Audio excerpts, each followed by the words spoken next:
Precede o início da grande tribulação, até mesmo porque quando o dragão cai, ele sabe que pouco tempo lhe resta, que é o tempo da grande tribulação. E o que é interessante é que ele fala que ele passa a perseguir o povo de Deus. Olha lá, ó, o versículo 17 diz o seguinte: irou-se o dragão, isso depois da queda dele, irou-se o dragão contra a mulher e foi pelejar com o restante da sua descendência. Quem é o restante da descendência da mulher? Ele fala o texto: os que guardam os mandamentos de Deus e têm o testemunho de Jesus. Eu sou uma pessoa que guarda os mandamentos de Deus e tenho o testemunho de Jesus. Nós somos essas pessoas, porque nós somos a igreja. No capítulo 13, o senhor citou realmente a besta que emerge do mar, que é uma figura do anticristo, onde faz uma confluência das bestas, né, de Daniel. Essa besta tem um detalhe muito interessante no versículo 7, onde é dito, ó, que foi-lhe dado a besta também que pelejasse contra os santos e os vencesse. Igual Daniel. Igual Daniel. Isso é praticamente uma citação, não é ipsis literis, mas é quase uma citação de Daniel, está claramente ecoando a profecia de Daniel, onde esse povo santo é o povo que vai herdar o reino eterno, que representa a igreja, né? Uma terminologia aqui para igreja. Em relação ao outro texto que o senhor citou, para a gente concluir, de 1 Tessalonicenses 4, né, que é o tempo do arrebatamento, só um detalhe que Apocalipse 12 não cita arrebatamento. Eu entendo que isso é uma interpretação do senhor, né, mas a gente não tem essa descrição aqui. Em 1 Tessalonicenses, no capítulo 4, é muito interessante que o ouvinte ele pegue esse texto e leia, sem a ótica de nada. Pegue ele e leia. Você vai perceber o seguinte, ó, o texto fala assim, que se cremos que Jesus, versículo 14, morreu e ressuscitou, assim também Deus, mediante Jesus, trará em sua companhia os que dormem. Ou seja, Jesus vai trazer. Ele vai trazer para onde? Ele vai trazer quem está dormindo, quem morreu. Ele vai trazer, olha Paulo falando isso. Ora, ainda vos declaramos por palavra do Senhor, isto nós os vivos, os que ficarmos até a vinda do Senhor. Olha lá, os vivos que ficarem até a vinda do Senhor. Ele está falando de volta de Jesus. De modo algum precederemos os que dormem. Versículo 16. Porquanto o Senhor mesmo, dada a sua palavra de ordem, ouvida a voz do arcanjo, ressoada a trombeta de Deus, descerá dos céus. Olha o texto falando que Jesus vai descer do céu. Então esse texto claramente... Os mortos, trazendo os mortos ressuscitados, exatamente. Então Jesus está descendo do céu. Isso é uma vinda de Jesus. Não é um processo onde Jesus não volta. Esse texto aqui, eu costumo dizer que ele é o texto, apesar de ser muito usado pelo pré-tribulacionismo, ele é o texto mais difícil do pré-tribulacionismo, por incrível que pareça. Porque o texto está falando claramente da volta de Jesus. Para que o pré-tribulacionismo ele aconteça, é necessário, obrigatoriamente, botar mais duas voltas de Jesus, porque uma a gente concorda que ele volta depois da tribulação, e outra, ele precisa então voltar antes da tribulação aqui. Então a gente vai ter mais duas voltas. O problema é que Hebreus fala que, assim como Jesus veio uma vez para tirar o pecado de muitos, ele voltará segunda vez. A gente não tem uma terceira volta, uma quarta volta, uma quinta. Então esse texto aqui ele é um texto que impõe muita dificuldade ao pré-tribulacionismo. Eu gostaria que o pastor comentasse a respeito desse texto, o que ele imagina disso. Então, vamos dentro do contexto do que eu falei para chegar no texto do Tessalonicenses. Então, assim, dentro da linha de raciocínio, é aquilo que eu vejo, né? O Eduardo usou o texto de Apocalipse 7, daqueles que vieram da grande tribulação e lavaram as suas vestes, né? Uhum. Qual foi o único sacrifício aceito por Deus para a salvação do homem na nova aliança? Foi o sangue de Jesus, né? É o único. Então, qualquer sacrifício humano, ele se torna nulo, que é aquela questão a salvação é através do sangue de Jesus. Ele viu uma multidão ali. E aí dentro do contexto que você falou que a besta fez perseguição e o dragão fez perseguição aos santos, né? Então vamos lá, dentro da visão pré-tribulacionista. Se Jesus voltar hoje, dentro de um contexto mundial, né, vamos supor que nós tenhamos aí 800 milhões de evangélicos, e entre esses, dentro de todas as denominações, a gente não pode calcular a porcentagem de que sobe ou não sobe. Isso não cabe a nós, cabe a Deus. Mas nós sabemos que muita gente não vai subir, sim ou não? Sim, claro. Muita gente não vai. Se for dentro da visão pré-tribulacionista. No pós também. No dia do arrebatamento, nem todo mundo que se professa a fé vai ser salvo. Isso. Então, se não for salvo, não vai. E aí, vamos lá, dentro dessa visão. Os que ficarem vão se submeter ao totalitarismo do anticristo?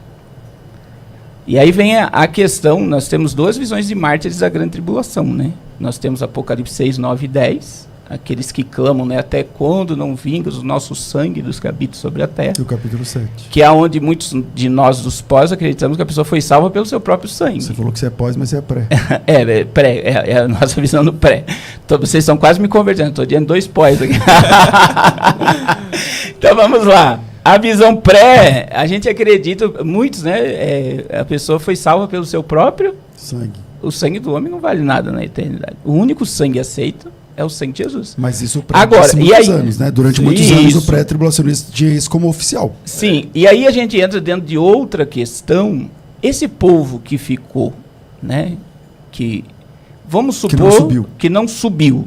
Tem um nome escrito no livro da vida, apagou o nome. Que é aquela velha história dos pastores, né? Reescreve o nome no livro da vida. Não deixou de ser filho, simplesmente não estava pronto. É por isso que Jesus vem dentro de um despertamento de vigilância, né? Para a pessoa estar pronta para o dia da sua vinda. Então essas pessoas são os santos. Elas vão ficar e não vão se render. Qualquer pessoa que não se rende, a gente tem os judeus, que entre aspas, né? Eles também têm um processo dentro da grande tribulação, da minha visão, Daniel 9, 26. Há uma purificação do povo judeu para a chegada do milênio, né? E nós temos os 144 mil que são tidos como santos na grande tribulação, e aqueles que não se submeterem e morrerem, eles serão salvos, porque a Bíblia ela é toda salvífica. Ela é toda salvífica. E dentro dessa multidão, né, uma coisa que muita gente não vê, para mim fechar essa linha de raciocínio, é a questão, por exemplo, Apocalipse 6, 8. Cavaleiro do cavalo amarelo. A Bíblia diz que a morte e o inferno o seguia e foi-lhe dado para matar a 4ª parte da terra com fome, peste e feras. A 4ª parte da terra hoje é 2 bilhões de pessoas. Isso é redução populacional. A gente sabe que existe uma agenda sobre isso. Então, muita gente vai morrer nesse período, porque o dragão vai estar na terra sabendo que pouco tempo lhe resta. E a minha visão é que a igreja é guardada através do ato do arrebatamento. Aí eu já vou responder, eu falei muito. Ficou muito longo. Vou deixar, depois eu vou voltar para a 1 Tessalonicenses. Pastor Eduardo. A igreja é guardada, eu fiquei feliz já. Falei, opa, é isso mesmo que a gente crê. Só que guardada em meio à tribulação. Bem, um questionamento que é verídico, que é genuíno dos pré-tribulacionistas é o seguinte: eles observam lá o texto onde fala que a besta ela vai vencer os santos, vai pelejar com os santos e vencer.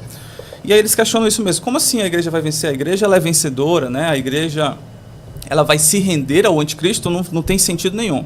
E realmente esse não é o sentido que traz o texto. O texto, quando fala que ele vai pelejar contra os santos, ele está se referindo à guerra. A palavra grega lá, ela significa guerra, luta, batalha. Não tem a ver com adoração. Vencer não significa que a igreja vai adorar a besta, mas que ela poderá ser presa ou morta. A gente vê isso no próprio Apocalipse 13, olha lá, ele fala no versículo 10. Se alguém há de ir para o cativeiro irá. Se alguém há de ser morto à espada haverá de ser morto. Aqui estão a perseverança e fidelidade dos santos. Olha lá, uma exortação à perseverança. O próprio Jesus falou isso no seu sermão, Mateus 24, versículo 9, fala o seguinte: então sereis atribulados e vos matarão. Isso é da grande tribulação. Sereis odiados de todas as nações por causa do meu nome. Isso ele está falando para os discípulos deles. Observe, você que está ouvindo aqui o podcast, que Jesus está falando que os seus discípulos serão odiados por causa do nome de Jesus. Não é por ser judeu ou porque não aceitou a marca da besta, mas é por causa do nome de Jesus. Essa é a motivação da perseguição aos crentes. Outra coisa, Apocalipse revela quem de fato vai adorar a besta, e não é a igreja. Versículo 8 do Apocalipse 13 fala assim, e adorá-la-ão, que é a besta, todos os que habitam sobre a terra. É todo mundo que está na terra? Não, o texto fala, aqueles cujos nomes não foram escritos no livro da vida do Cordeiro. eu creio que os nossos nomes estão escritos no livro da vida do Cordeiro. Então, a gente, se passar pela tribulação, nós não vamos adorar a besta, tá? Então, Apocalipse, ao contrário disso, fala que a igreja passa pela grande tribulação. Apocalipse 13, para terminar, o versículo 6 diz assim, ó: foi-lhe dado comunicar fôlego à imagem da besta, falando da segunda besta, né, que é a imagem da terra, para que não só a imagem falasse, como ainda fizesse morrer quantos não adorassem a imagem da besta. Então a gente tem a segunda besta, dando fôlego à imagem da primeira besta, e vai ser morto quem o quê? Quem não adorar a primeira imagem. E quem está dizendo que não vai adorar? Aqueles que têm o seu nome escrito no livro da vida. Então vamos lá. Vamos lá. 1 Tessalonicenses 1,10. A Bíblia diz lá que Jesus nos livra da ira vindoura. Romanos capítulo 5, versículo 9. Logo muito mais agora, sendo justificado pelo sangue, seremos por ele salvos da ira. Da ira. Então veja, a gente está... E aí tem o texto-chave, né? Apocalipse 3,10, né? Como guardasse a palavra da minha perseverança, também eu vos guardarei da hora, né, da tentação que há de vir para tentar todos os que habitam sobre a terra. Dentro do contexto de Paulo, de Tessalônica, a gente vê que o apóstolo Paulo era um fervoroso crente que acreditava na iminência da volta de Jesus. Veja que tanto no texto de 1 Tessalonicenses 4,17, ele diz, depois nós, se lermos 1 Coríntios 15, 51, 52, 53, você vai ver ele falando seremos. E quando você olha para o princípio primitivo da igreja, toda a igreja primitiva acreditava que seria arrebatada. Naqueles dias, eles acreditavam que seriam arrebatados. Então, a visão pré-tribulacionista nos mostra que Jesus pode voltar a qualquer momento e eu não preciso ver o anticristo se manifestar para ele chegar, e principalmente que Jesus vai nos livrar da ira vindoura. Eduardo.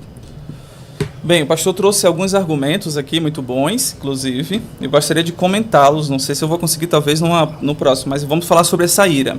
Um texto muito utilizado pelos pré-tribulacionistas é o texto de 1 Tessalonicenses 1,10, onde Paulo fala que Deus nos livrará da ira vindoura. Acontece que a ira vindoura, ela não é a grande tribulação.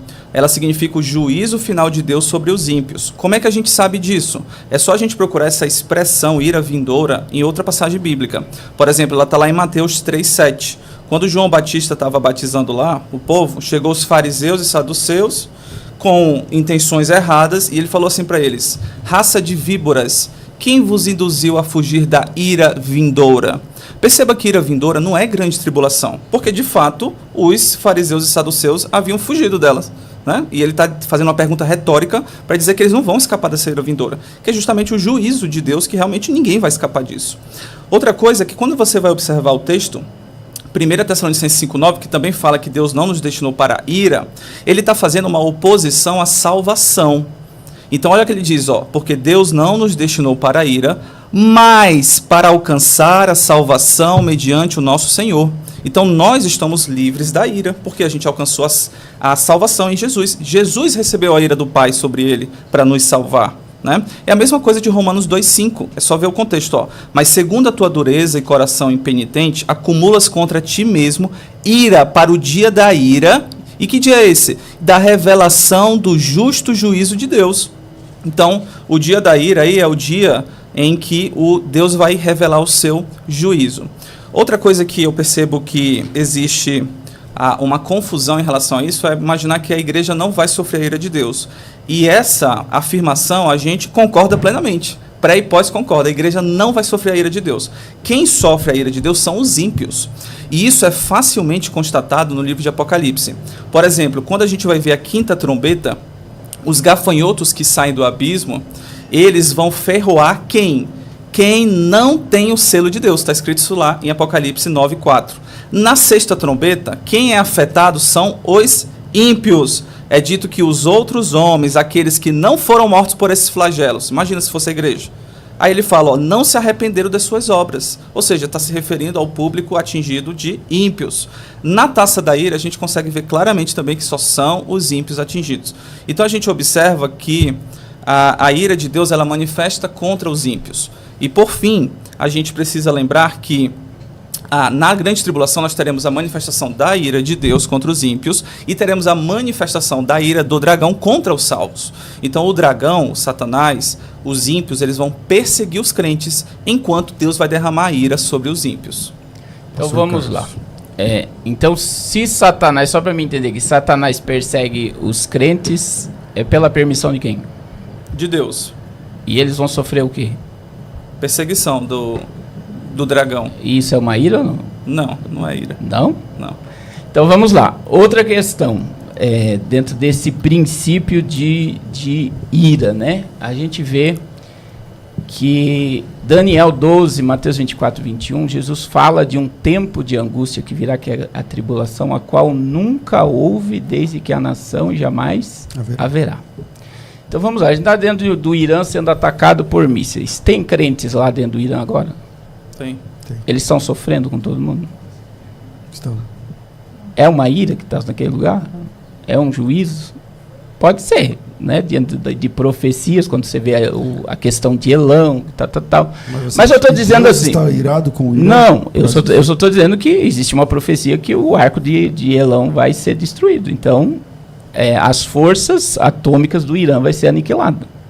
É o que nós estamos vendo agora. Então, assim, o que eu quero dizer? Se, vamos lá, Apocalipse 9,15, 1/3 da população morre com uma trombeta. Acredito que é 9,15. Apocalipse 6,8, 1/4 da população morre com peste, fome e tal. Os salvos que estiverem aqui, se é a igreja que está aqui, não vai sofrer a ira? Porque isso são flagelos da ira. Uhum. Outra questão que eu entendo. Outra questão que eu entendo. O grande e terrível dia do Senhor, o dia da ira do Senhor. Então, todos os flagelos apocalípticos saem da mão de Deus. Quem abriu os selos? Foi Jesus. Quem tocou as trombetas? Quem derramou as taças? Então, veja, o arco, o anticristo, Apocalipse 6, 1 e 2, ele está com o arco na mão, ele não tem a flecha. Ele é a velha frase de Lutero, o diabo é o diabo de Deus. Agora, o período tribulacional, tudo que cairá sobre a terra vai afetar a todos. A crise mundial que está sendo gerada por causa do petróleo está afetando a todos, salvos e não salvos. Então eu acredito que a igreja vai ser livre desse tempo de angústia, como Jesus ele retrata o que Daniel falou, a qual nunca houve, nem do dilúvio houve a angústia que vai haver no período do juízo de Deus, e desse período a igreja será livre. Pastor Eduardo, esse é um bom argumento, né? Uhum. Se a igreja está aqui durante a grande tribulação e a ira de Deus está abatendo ímpios, mas também matando X% da população, acabando com a água, com não sei o que lá, não seria uma forma da igreja ser atingida pela ira de Deus, então?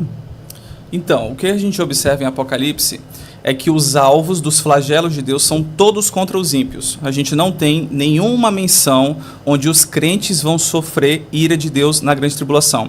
A gente tem menções onde os crentes ali presentes, eles irão ser perseguidos pelo anticristo. A gente observa o seguinte: Jesus, Apocalipse 3:10, é uma promessa de que Deus vai nos guardar desse momento de tentação que virá sobre o mundo todo. A gente também observa o seguinte: a ira de Deus, por exemplo, ela está presente hoje. Olha o que diz Romanos 1:18. A ira de Deus se revela do céu contra toda impiedade e perversão dos homens que detêm a verdade pela justiça. Ora, se a grande tribulação é a ira de Deus e por isso os crentes não podem estar presentes, então a gente não deveria estar aqui agora, porque a ira de Deus está sendo revelada do céu. Só que contra quem? Contra a impiedade e perversão dos homens. É isso que vai acontecer na grande tribulação. Um exemplo, né, muito utilizado pelos pós é o que aconteceu nas pragas do Egito, né? Os egípcios, eles foram guardados, protegidos durante os derramamentos da ira. Os hebreus.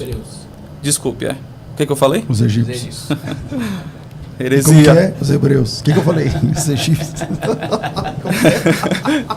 Deus me livre, né? Ninguém vai ser pós-nunca agora.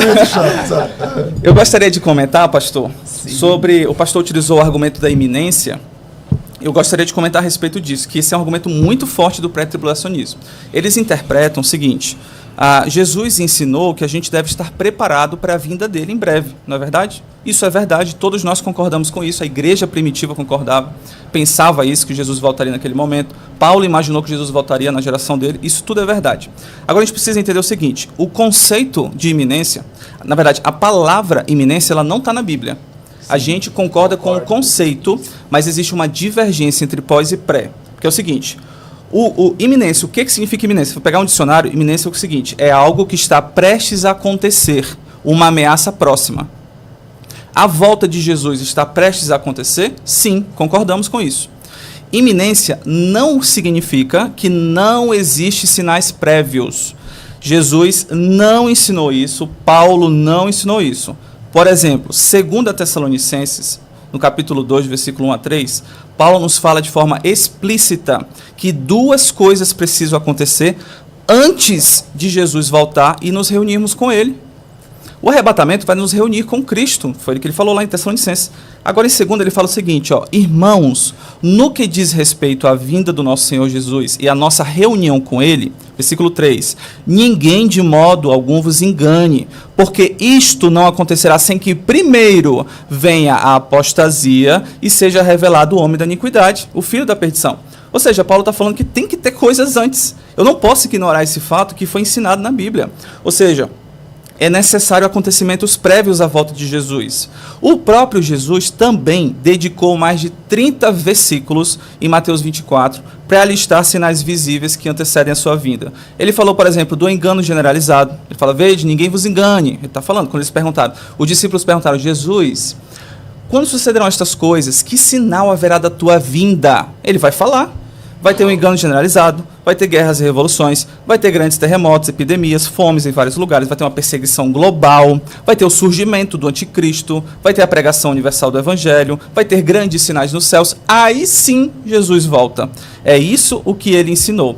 Tanto é que, se a gente for observar no final desse sermão dele, ele vai dizer o seguinte: crentes, vocês precisam saber reconhecer esses eventos. Olha o que ele diz em Lucas 21:31. Quando virdes acontecerem estas coisas, que ele falou, que eu acabei de citar agora, sabei que está próximo o reino de Deus. É para a gente saber. Então, se eu estou observando todos esses fatos que antecedem a vida dele, eu tenho que saber que ele se aproxima. Lucas 21:28. Ao começarem a acontecer estas coisas, exultai e erguei a vossa cabeça, porque a vossa redenção se aproxima.